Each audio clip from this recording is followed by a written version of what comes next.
আসসালামু আলাইকুম রহমতুল্লাহি বারাকাতুহ। তো আজকে দোকানে চলে আসলাম যে মাছ দিয়ে আজকে খ্যাপসা খাইবো, এই জন্য দোকানে চলে আসলাম। তো দোকানে আইয়া দেখি যে অনেক বড় বড় মাছ আছে, কিন্তু মাছ তো কাটতে পারি না সহজে, বুঝছেন নি? এত বড় মাছ কাটা বড় অনেক সমস্যা।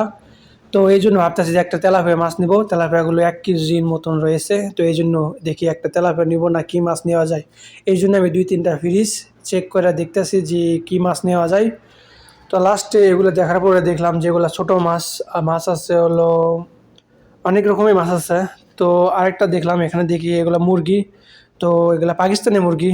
তো পাকিস্তানি মুরগি নিতে চাইলাম, তো না পাইলে একটা পাকিস্তানি মুরগিও নিয়ে নিলাম ওখান থেকে।